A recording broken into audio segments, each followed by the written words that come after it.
الحمد لله رب العالمين والصلاة والسلام على رسوله الكريم وعلى آله وأصحابه أجمعين. أما بعد، رب زدني علما رب زدني علما رب اشرح لي صدري ويسر لي أمري واحلل عقدة من لساني يفقه قولي. رب يسر لي ولا تعسر لي وتمم بالخير وبك نستعين یا فتاح یا رب العالمین.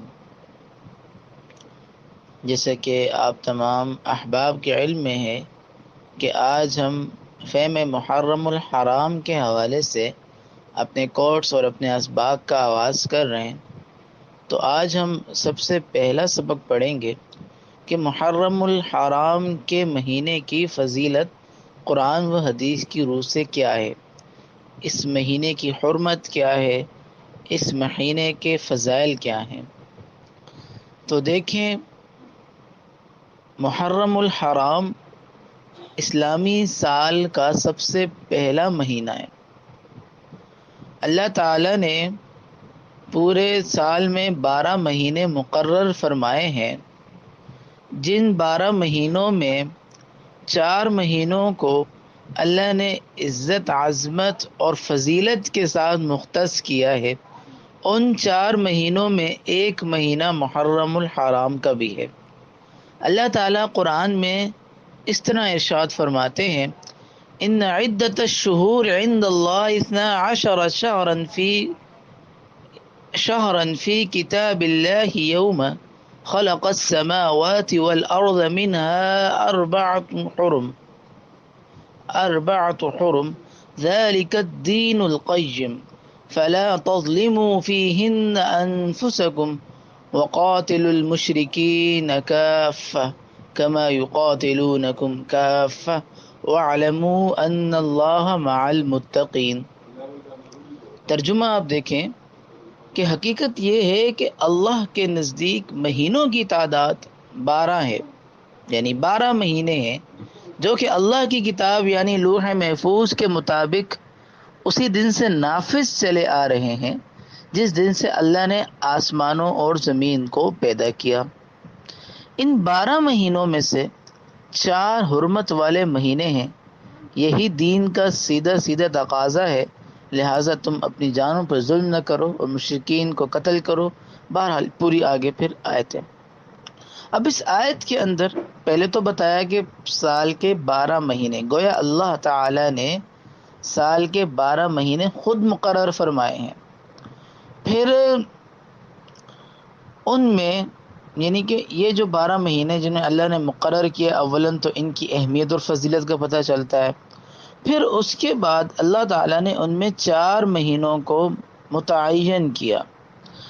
دیکھیں، ہر معاملے میں ہم دیکھتے ہیں اللہ تعالیٰ نے یہ پوری انسانیت، یہ پوری دنیا پیدا کی اور ان میں فضیلت والے اشخاص تھے انبیاء، اور ہماری امت میں سب سے زیادہ فضیلت، بلکہ پوری دنیا میں سب سے زیادہ فضیلت والے نبی تھے حضرت محمد مصطفیٰ سیدنا مجتبی صلی اللہ علیہ وسلم. پھر ہم دیکھتے ہیں دنوں کے لحاظ سے جمعے کو اللہ نے افضل الیوم کہا.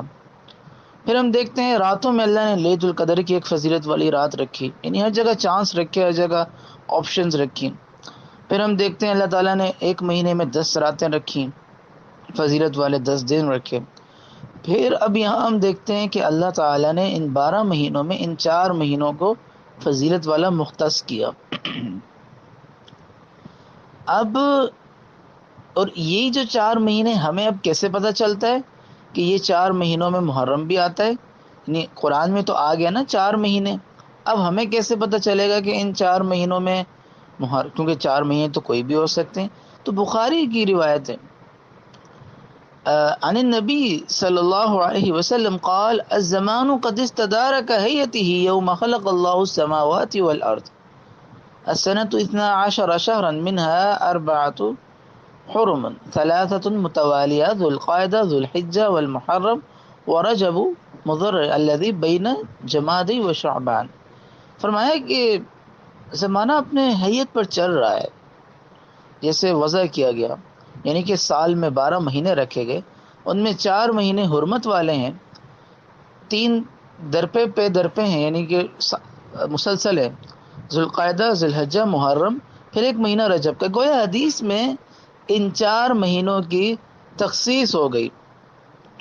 یہ حجۃ الوداع کے موقع پر آپ صلی اللہ علیہ وسلم نے یہ بات ارشاد فرمائی تھی۔